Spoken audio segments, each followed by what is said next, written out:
Assalamualaikum warahmatullahi wabarakatuh. Halo anak-anak solih dan solihah. Bagaimana kabarnya hari ini? Semoga kalian dalam keadaan sehat ya dan penuh semangat belajar. Nah, pada kesempatan kali ini, siapa yang tahu kita akan belajar mengenai ibadah apa? Nah, betul, kali ini kita akan belajar mengenai salah satu ibadah yang penuh makna, yaitu ibadah kurban. Nah, pasti banyak yang belum tahu kan ibadah kurban itu apa sih dan bagaimana cara melaksanakannya. Nah, pada hari ini kita akan belajar mengenai ibadah itu. Yuk kita pelajari bersama-sama. Anak-anak, tahu nggak sih dari mana asal kata kurban? Kata kurban berasal dari bahasa Arab yaitu qoroba, yang artinya mendekatkan diri. Jadi, ibadah kurban adalah menyembelih hewan ternak seperti sapi, unta, dan kambing. Dan kambing. Untuk apa? Untuk mendekatkan diri kita kepada Allah Subhanahu wa Ta'ala dan disembelih pada hari raya Idul Adha dan juga hari Tasyrik. Ibadah ini meneladani kisah dari Nabi Ibrahim dan juga Ismail yang penuh keikhlasan. Oke, setelah ini kita simak ya teman-teman awal mula diperintahkannya ibadah kurban. Nabi Ibrahim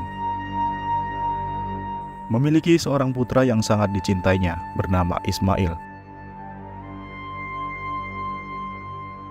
Suatu malam, Nabi Ibrahim bermimpi bahwa Allah memerintahkannya untuk mengorbankan putra tercintanya Ismail.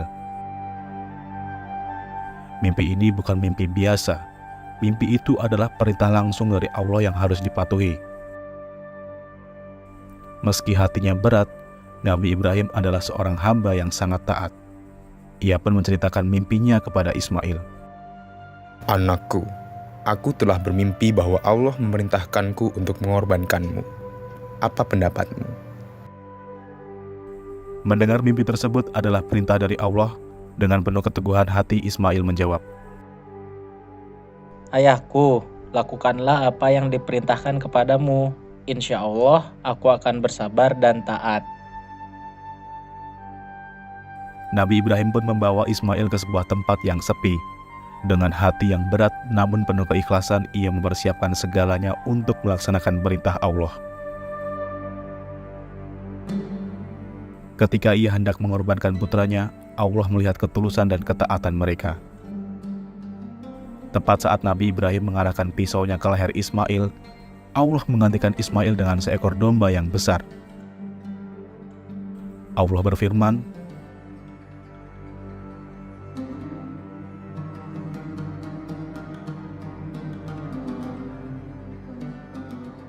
"Inilah gantinya, seekor domba untuk dikorbankan." Ternyata yang disembelih Nabi Ibrahim adalah seekor domba yang sehat. Nabi Ibrahim pun sangat bersyukur dan mengorbankan domba tersebut sebagai tanda ketaatan dan rasa syukur kepada Allah.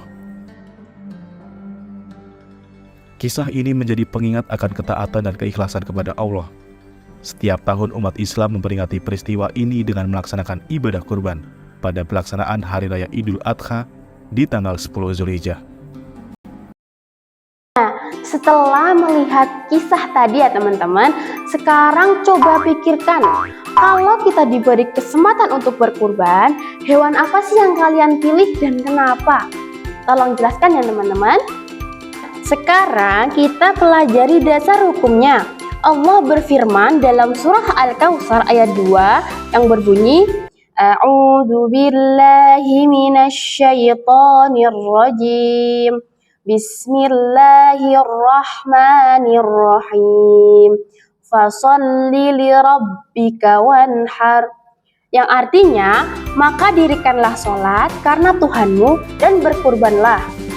Rasulullah juga bersabda, tidak ada amal yang lebih dicintai Allah pada hari Idul Adha selain menyembelih hewan kurban. Hadis riwayat Tirmizi. Nah, Agar ibadah kurban sah, hewan yang disembelih juga harus memenuhi syarat umurnya. Unta minimal 5 tahun, sapi dan kerbau minimal 2 tahun, kambing dan domba minimal 1 tahun. Oh iya anak-anak, hewan kurban itu harus memenuhi kriteria hewan yang layak loh. Jadi nggak sembarangan ya. Seperti harus sehat, tidak cacat, tidak pincang, dan bentuk tubuhnya baik dan juga layak dikonsumsi. Mari kita lihat tata cara penyembelihan hewan yang kurban. Pertama, dianjurkan untuk sahibul kurban menyembelih hewannya sendiri. Yang kedua, menggunakan alat sembelih yang tajam. Yang ketiga, dianjurkan untuk didirikan dan diikat kaki depan kiri untuk unta. Selain unta, seperti kambing atau sapi, dianjurkan untuk dibaringkan di atas badan samping kiri dan menghadap ke arah kiblat. Yang kelima, meletakkan kaki penyembelih di atas leher hewan tanpa menyiksa hewan. Yang keenam, memulai dengan membaca bismillah itu wajib dan takbir itu sunnah. Sebagian ulama mewajibkan bagi sahibul kurban untuk memakan daging kurbannya, baru kemudian disedekahkan kepada fakir miskin dan dihadiahkan kepada orang kaya dan dilarang untuk diperjualbelikan. Ibu punya nyanyian untuk kalian semua. Yuk kita nyanyi bersama-sama. 1, 2, 3. Potong hewan kurban setahun sekali sebagai rasa syukur kepada Ilahi. Allahu Akbar, Allahu Akbar, bersama-sama potong hewan kurban. Allahu Akbar, Allahu Akbar, bersama-sama potong hewan kurban. Potong hewan kurban, kambing, sapi, unta, dan juga kerbau, dan juga domba.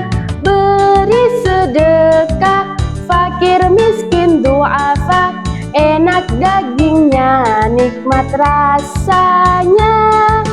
Beri sedekah, fakir miskin du'afa, enak dagingnya, nikmat rasanya. Oh iya anak-anak, jangan lupa ya, ibadah kurban itu juga punya makna dan hikmah yang mendalam. Di antaranya melatih ketaatan kepada Allah Subhanahu wa taala.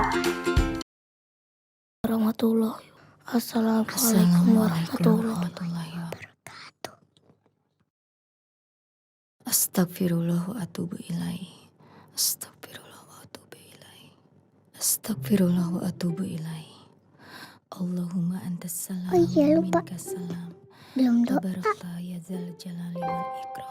Allahumma firli walidayya warhamhuma kama rabbayani shaghira. Amin. Yang kedua, mengajarkan kepedulian sosial melalui berbagi.